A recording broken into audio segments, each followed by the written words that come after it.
બોટાદ ખાતે રાષ્ટ્રીય ગ્રાહક અધિકાર દિનની ઉજવણી કરવામાં આવી।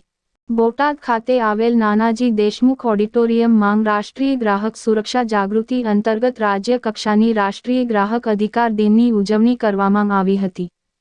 આ રાષ્ટ્રીય ગ્રાહક અધિકાર દિનની ઉજવણીમાં ખાસ કુંવરજીભાઈ બાવળિયા હાજર રહ્યા હતા।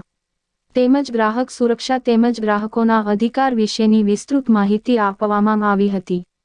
હાલમાં જિલ્લા કક્ષાનું ગ્રાહક સુરક્ષા ફોરમ બોટાદમાં આવેલ ન હોય અને ભાવનગર હોય, જેથી ગ્રાહકોને મુશ્કેલી પડતી હોવાના કારણે આગામી સમયમાં બોટાદ ખાતે જિલ્લા ગ્રાહક સુરક્ષા ફોરમની વ્યવસ્થા કરવામાં આવનાર છે, તેમ કુંવરજીભાઈ બાવળિયા દ્વારા જણાવેલ છે।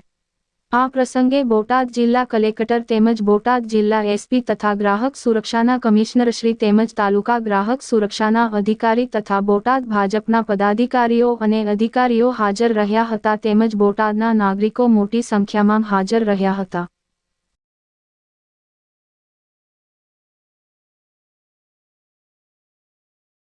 સાહેબ, આજે રાજ્ય કક્ષાના ગ્રાહક સુરક્ષા દિનની ઉજવણીનો કાર્યક્રમ શું છે?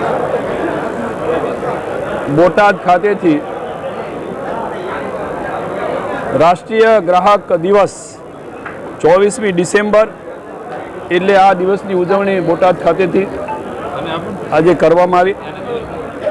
આજના કાર્યક્રમમાં અમારા સૌ અધિકારીઓ પદાધિકારીઓની ઉપસ્થિતિમાં ગ્રાહકોની જાગૃતતા અંગેનું વિગતે માર્ગદર્શન આપવામાં આવ્યું। ખાસ કરીને રાજ્ય સરકારની જે પારદર્શિતા અને ઝડપી વિકાસની નીતિને ધ્યાનમાં રાખીને જે રીતે ભારત સરકાર અને રાજ્ય સરકારના સહયોગથી આ વિભાગ કામ કરી રહ્યો છે અને એને ધ્યાનમાં રાખીને ગ્રાહકો છેતરાય નહીં, ગ્રાહકોને ક્વોલિટી અને ક્વોન્ટિટી જળવાઈ રહે, પૂરતા પ્રમાણમાં જથ્થો મળે, એ માટેની દરેક જિલ્લા મથકે અમારી આ કમિશન કોર્ટ હોય છે।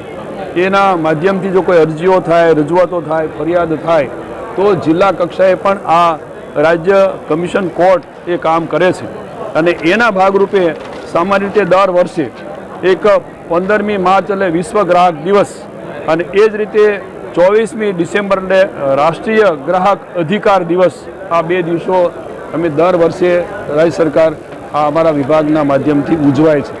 ત્યારે અહીંયા ખાસ કરીને બોટાદની અંદર પણ અમારી જે ગ્રાહક કમિશનની કચેરી એના એના બોટાદ જિલ્લાવાળા ભાવનગર જવું પડતું, એના બદલે આવતી 1લી તારીખથી જાન્યુઆરીથી અમે આ ગ્રાહક ફોરમ કમિશન એની કચેરી પણ કોર્ટ પણ અમે આવતા 1લી જાન્યુઆરીથી અહીંયા બોટાદમાં શરૂ કરીએ છીએ। એટલે આવા કોઈ ગ્રાહકોને કોઈ પ્રકારની ફરિયાદ કરવાની થતી હશે તો એ પણ અહીંયા બોટાદ ખાતેથી ફરિયાદ કરીને એનો ન્યાય અહીંથી બોટાદથી મેળવી શકશે। ગાંધીનગર ગિફ્ટ સિટીમાં દારૂની છૂટી આપવામાં આવી છે, એ મારો વિષય નથી, મને આવડે મારા વિષય